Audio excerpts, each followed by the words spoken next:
संसार शक्ति और सुरक्षा की चाह में धन के लिए लालायित रहता है, लेकिन जितना अधिक दिखावा किया जाता है मनुष्य उतना ही कमजोर क्यों हो जाता है?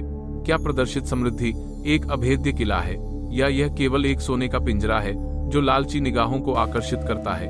क्यों सोने चांदी की चमक अपने साथ खतरे का अंधेरा लाती है? यह वह प्रश्न है जिसे मनीषी चाणक्य ने युगों पहले ही देख लिया था। आज हम इस उपदेश को समझेंगे, अपने धन का प्रदर्शन कभी न करें। चलिए एक प्राचीन कक्ष में चलते हैं, जहां मोमबत्ती की लौ धर्मग्रंथों को रोशन करती है। आचार्य चाणक्य, सम्राटों के गुरु, एक पर्वत की भांति स्थिर बैठे हैं। एक धनी व्यापारी उनके पास आता है। उसका मन शंकाओं और चिंताओं से भरा है। वह सिर झुकाकर अपनी संपत्ति और सुरक्षा की रक्षा के उपाय पूछता है। चाणक्य उसकी ओर देखते हैं। उनकी आंखें एक अथाह कुएं सी गहरी हैं। गुरु मुस्कुराते हैं, एक ऐसी मुस्कान जिसमें समय का ज्ञान समाहित है। वे प्रदर्शन के खतरों पर अपना पहला पाठ आरंभ करते हैं। प्रदर्शित धन वह अग्नि है जो ईर्ष्या रूपी पतंगों को आकर्षित करती है। जब संपत्ति दिखाई देती है तो वह प्रशंसा नहीं बल्कि लालसा उत्पन्न करती है। बाहरी शत्रुओं से बचाव आसान है, किंतु घृणा से जन्मे शत्रु अदृश्य होते हैं। समृद्धि को छिपाना ही आत्मरक्षा का पहला कवच है।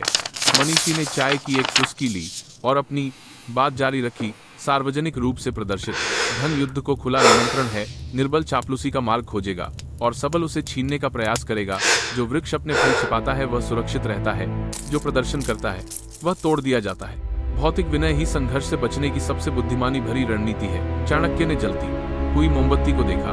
उनकी आवाज गहरी हो गई। दिखावटी धन झूठे मित्रों का एक घेरा बनाता है। वे उसके लिए आते हैं जो दिखता है, न कि मनुष्य के वास्तविक स्वरूप के लिए। जब संकट का तूफान आता है तो ये मित्र धुएं के समान लुप्त हो जाते हैं। केवल ज्ञान और सदाचार ही वह चुंबक हैं जो सच्ची निष्ठा को आकर्षित करते हैं। गुरु मुस्कुराए और उन्होंने धन के स्वभाव के बारे में आगे कहा।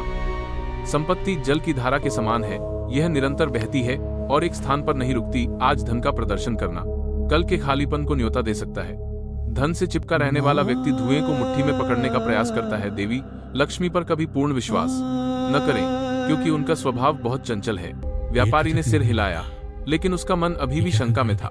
भौतिक दिखावा आंतरिक शक्ति को क्षीण कर देता है। मनुष्य अपने मूल्य के लिए बाहरी आवरण पर निर्भर होने लगता है। वे जीवन रक्षा का कौशल और अपनी मानसिक दृढ़ता खो देते हैं। सच्ची शक्ति उस मन में है जिसे सोने से खरीदा नहीं जा सकता। चाणक्य ने अपनी बात जारी रखी। उनकी दृष्टि एक तलवार सी तीक्ष्ण थी। चमकता हुआ सिंहासन सदैव षड्यंत्रकारियों का लक्ष्य होता है। तुम्हारे धन पर राजा, अधिकारी और चोरों की दृष्टि बनी रहेगी।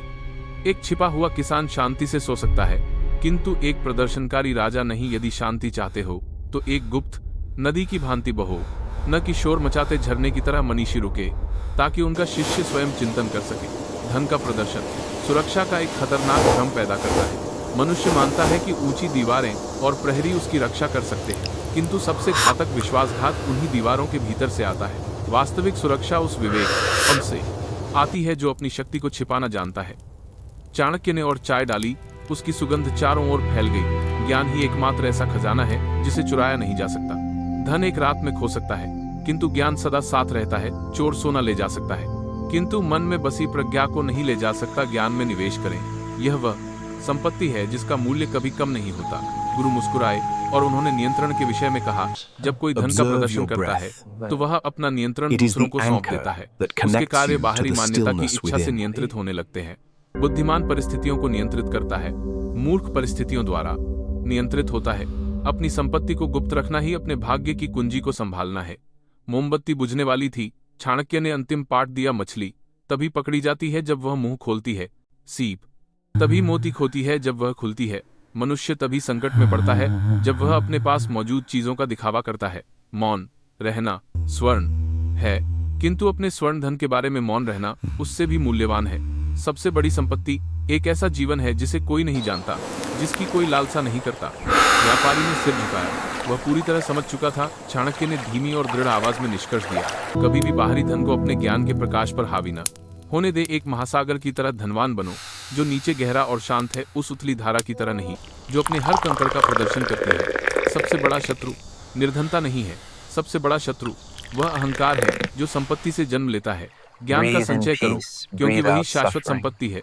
और अपनी The समृद्धि true को वैसे nature he of छिपाओ reality is जैसे found in this पेड़ की जड़ें moment. धरती में छिपी होती The हैं। past is केवल gone, तभी the मनुष्य future is वास्तविक not और yet पूर्ण here. सुरक्षा प्राप्त कर सकता है। We only have चाणक्य की this शिक्षाएं moment to सहस्राब्दियों बाद breathe भी गूंजती and be रहती हैं। free. क्या आपके Peace भीतर is एक not बुद्धिमान found in the व्यक्ति का वह absence of मौन है noise, या आपका मन but in the अभी stillness भी of the भौतिक mind. चमक दमक से आकर्षित है? It is a इस गहन difficult पाठ path पर to अपनी walk. अनुभूति साझा करें। टिप्पणी करें कि कौन सा गुण आपको सबसे मूल्यवान लगा। कामना है कि हर आत्मा को अपना वास्तविक खजाना मिले, शांति और प्रज्ञा का वह खजाना जिसे कोई छीन नहीं सकता।